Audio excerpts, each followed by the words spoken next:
তো দিদি নমস্কার, আপনি কেমন আছেন? ভালো আছেন? হ্যাঁ, আলহামদুলিল্লাহ ভালো আছি।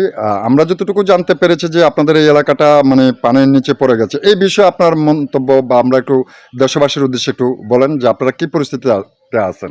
আমরা বড়া থানা মধ্য লক্ষ্মীপুর কচুয়ারপাড়া গ্রামের বাসিন্দা। আমাদের এলাকা বন্যা প্লাবিত। আমরা ঘর দরজা এবং রান্নাবান্না খাওয়া নিয়ে খুবই সংকটে আছি এবং বাচ্চা নিয়ে।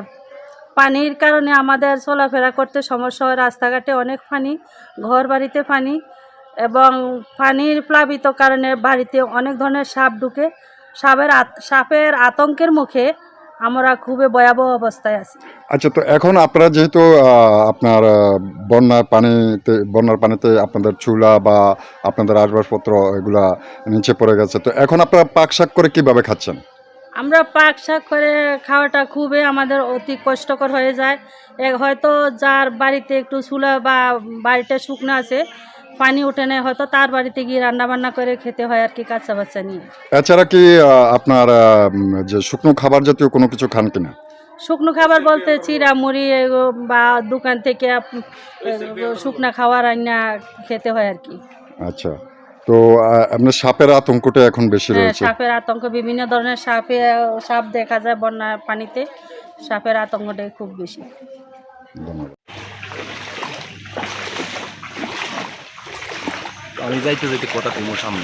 হ্যাঁ, প্রিয় দর্শক, আমরা এই মুহূর্তে রয়েছি শাকপুর ইউনিয়নের মধ্য লক্ষ্মীপুর কচুয়ার পাড়ে।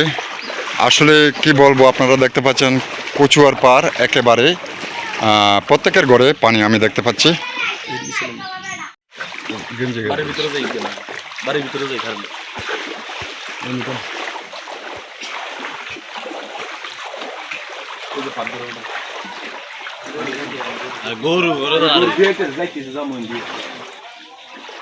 আমরা দেখ পাকঘর, তাই না? পাকঘর পানির নিচে।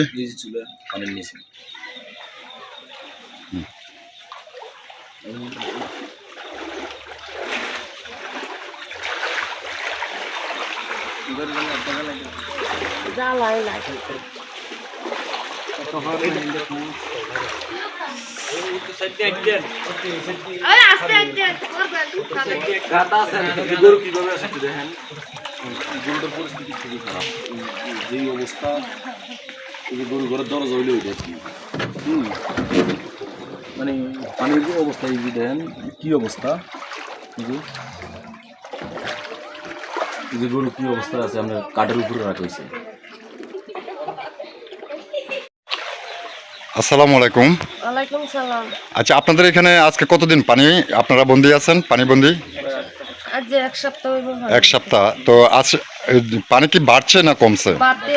বাড়তেছে। তো আমরা তো আপনার এই যে চুলার দুয়ার দেখতে পেলাম যে এখানে পানি অনেক জমায়, তো আপনারা কিভাবে খাচ্ছেন বা কিভাবে চলাফেরা করছেন? কালকে সারাদিন উপসে ছিলাম, পরে দোকানে গ্যাস আছিল, গ্যাস দিয়া তারপরে ভাত ফাঁক করিয়া লাফান দিয়ে খাইতে, কলা বন মিঠাই এগুলা খেয়ে মানবতার জীবনযাপন করছেন।